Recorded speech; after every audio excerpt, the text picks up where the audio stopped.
play, and for giving hearts. Welcome, welcome. Welcome, greatness. Thank you, thank you, thank you. Good morning. Walking into the office. Hey, Queenie. Good morning, greatness. I'm walking into my office. I don't think it's shared on Twitter, by the way, because Periscope just told me they had an error. Good morning, greatness. Thank you for starting my hearts already and for inviting followers. Thank you. Hey. Walking into the office. Hey, Mr. Ronnie, how are you? I won't forget. I've been thinking about it all morning. I got you. Okay.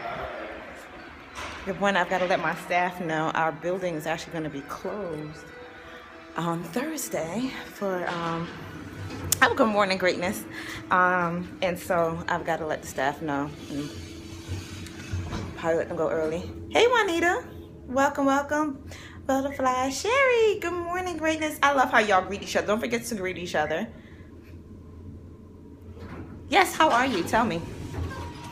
If you're new to my scope, this is one of my walking into the office morning scopes. And we're gonna have a quick chat. Good morning, everyone. Tell me where you all are calling in from too, by the way. Calling in from. Where you scoping in from? Good morning.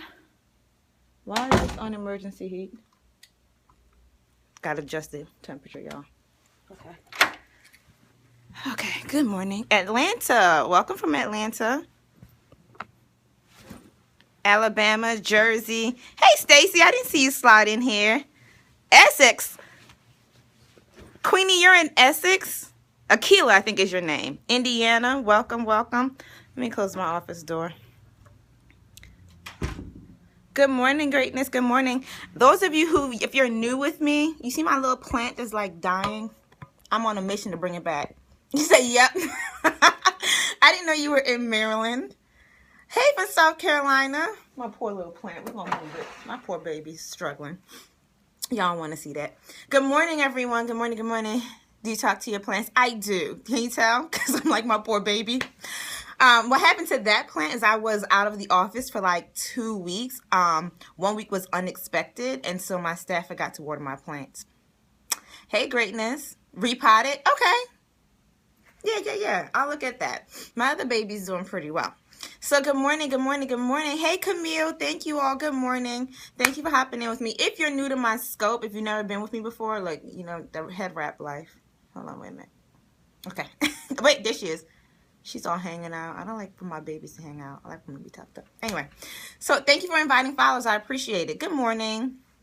Good morning, greatness. So if this is your first time with me and with my scope, if you're new, I'm Sister Mothyna, better known for my work with Heal Women to Heal Nation as one of the co-founders and visionary directors. And typically when I do tea leaves and coffee beans, this is a motivation scope. So we're paying attention, we're focusing on what happens. And what I was reflecting on today, my wedding anniversary is in 3 days, so 4 days technically, 4 days.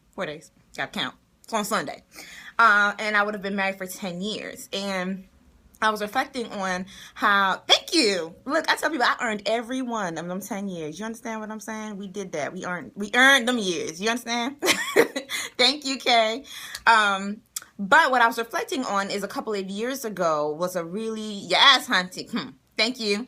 Was a couple of years ago was a really difficult time for us in our marriage because we were just struggling, and it happens. It happens to the most amazing of couples where you have a time in your life where your relationship is being tested, and who you are in that relationship is tested, right? Anytime that shows up, it's not just about the other person, it's about you too.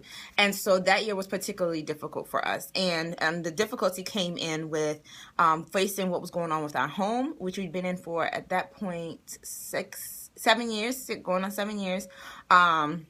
What was going on with our home? Were we going to lose that home? What was going to happen there? Job security. It was all those things that we think about could create havoc and challenge in relationship, right? And so that is the year I talk about was a gift wrapped in sandpaper, because as I moved out of 2014, almost 2 years ago, it's almost 2 years ago because we're getting ready to go into 2016, but it's really a year ago. As we moved out of 2014 and into 2015, we had to make a huge transition. And coming out of 2014, which was really, really difficult, we did end up letting go of the house. We had to, but moved into a bigger home. Home that I like better because it's a detached home, and I'm in Baltimore, Maryland, so we have a lot of row homes. And so it created this space where I was like, wait a minute, everything I thought I was losing, we gained something more. And so when I say it was a gift wrapped in sandpaper, what I'm challenging you to think about today is, what does the sandpaper in your current life look like?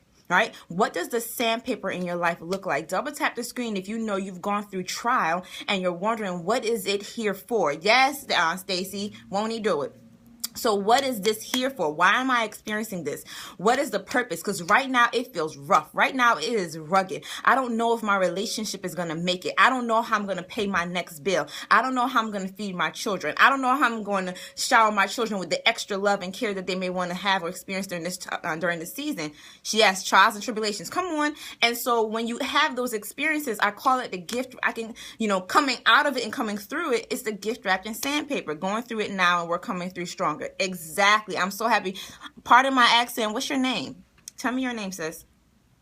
2015 has been a sandpaper. Yes. And this is the thing about sandpaper. It is definitely rough. It is definitely, hey Jen, it is definitely rough. But the thing about sandpaper is that it can do one of two things. At first, it roughens the surface, right? This is what I've been struggling with, sitting, trying to find my lessons in my trials. Yes.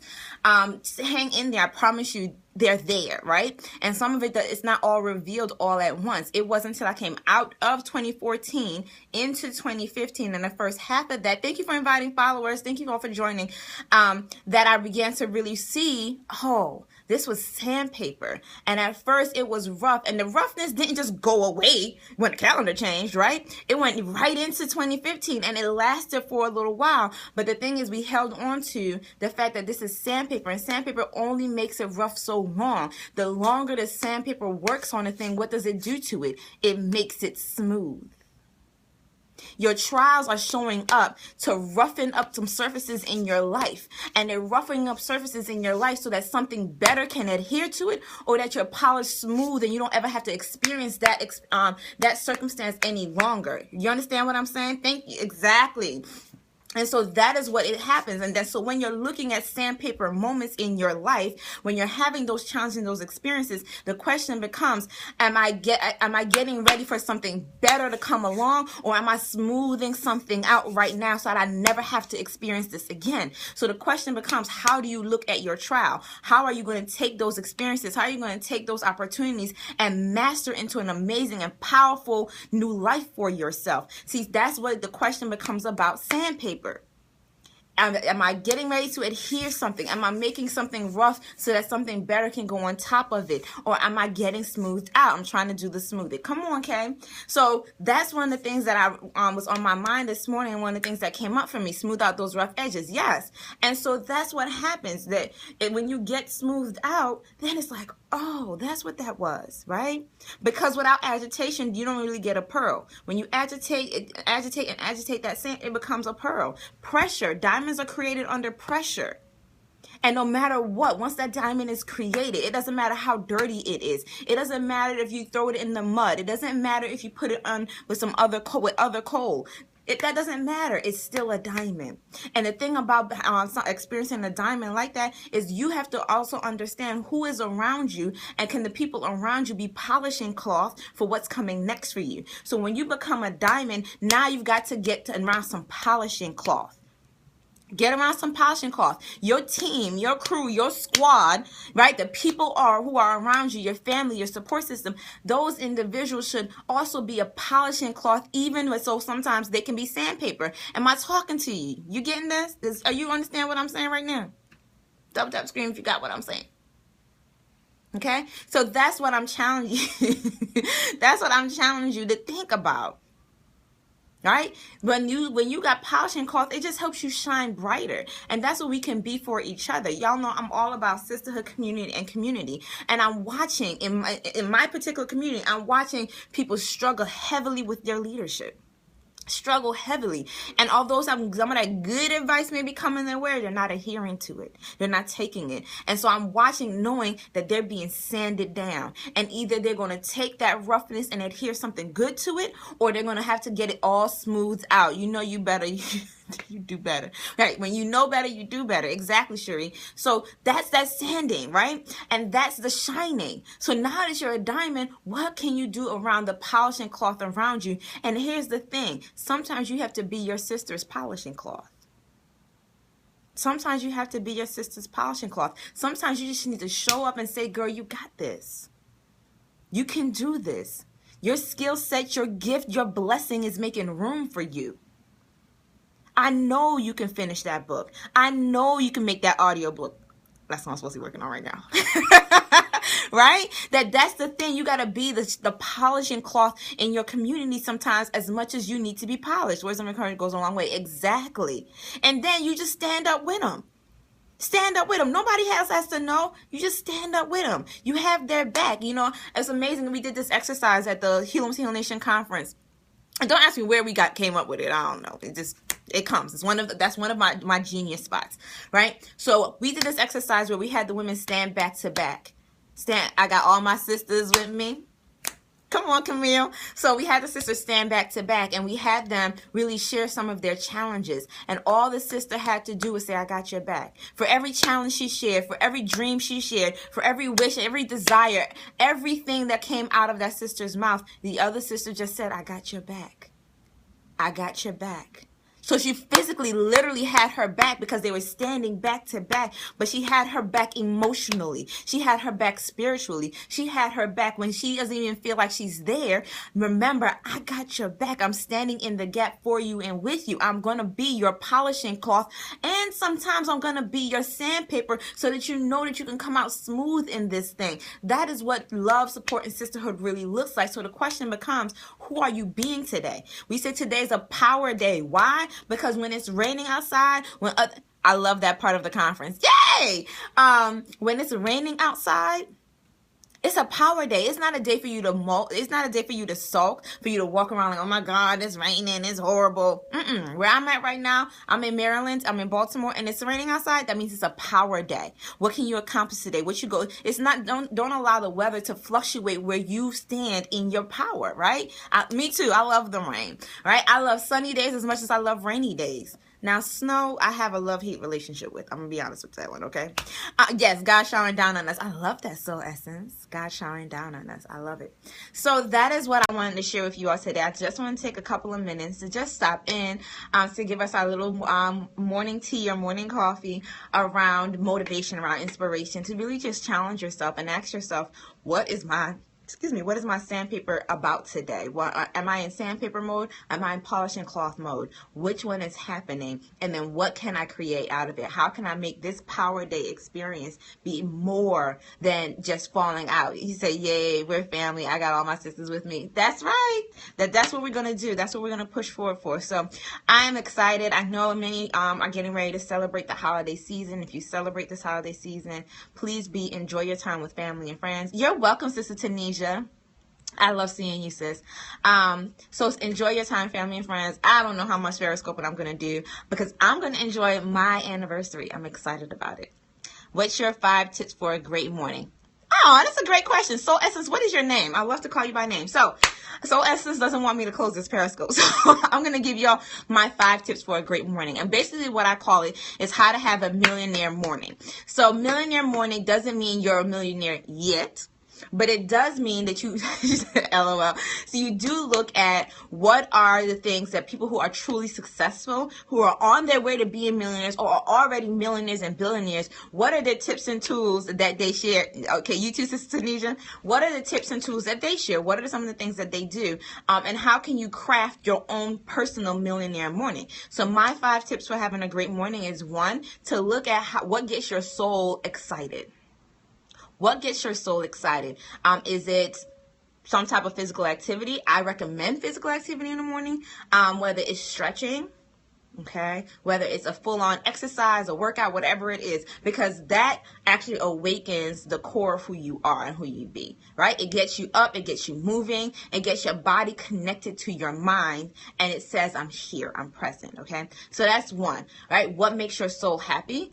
What gives you joy? What activates that? The next thing I will recommend is to watch what you do first thing in the morning. Can you find quiet time first thing in the morning? If the very first thing you do is pick up your cell phone and get on Facebook, you're not excited about getting at your day. And I knew that this morning. My husband was like, oh, can you help me? Can you iron these clothes? And I was looking at him like, I told you to let the clothes out last night so I could iron them last night so I don't got to get up extra early. But after doing all of that, and I sat down, I picked up my phone, I said, oh gosh, why? And I asked myself, why are you on Facebook right now? Why are you not committed to your morning? And I said, you know what? Because I allowed myself to say, I didn't want to get up at that hour. I want to get up at this hour and da-da-da-da. And then I asked myself, well, what is your commitment to today? What is your commitment to today? And so with my should I have that problem too? Yeah. So I said my commitment to today is to make it a powerful day of my choosing, to win no matter what. And once I did that, I put the phone down and I got back to my morning routine, which is to get up and get started with a workout. I need a morning routine. Absolutely. So can you find quiet time? I recommend doing some form of exercise in the morning. So those are two. Number three, my third tip in terms of a great morning and how to have a great morning is to watch what you feed yourself. To get my days going. Yes, morning routines are amazing. Morning routines will change your life, okay? Because it sets the foundation for your day. So the third thing is, what are you feeding yourself? So what are you feeding yourself physically? And I'm one of those people, I really don't eat breakfast in the morning. I may grab some tea. I really don't drink coffee. That's for y'all coffee drinkers. I may grab tea. Hey, greatness. So I may grab some tea, I may make a smoothie, I may just drink water, but I do not really eat breakfast. But if you do eat breakfast, ask yourself, what are you eating? Are you eating lots of sugar, so you're crashing by 11 o'clock or 12 o'clock? Or are you feeding your body something really good? The other thing then is to move from physical to what does your mental food look like, okay? Double tap the screen if you get up in the morning and the first thing you do is listen to music. No? One, two people? Nobody listens to music first thing in the morning? Okay, I'm seeing a couple people. All right. So the question becomes, what's the first thing you feed yourself earlier in the morning? So what you feed yourself in the morning makes a difference. So you can do music. I like to work out to music, reggae music actually. Or for one of the things that Steve Harvey. Okay, carbs. Tracy, you eat carbs first thing in the morning? That's sugar.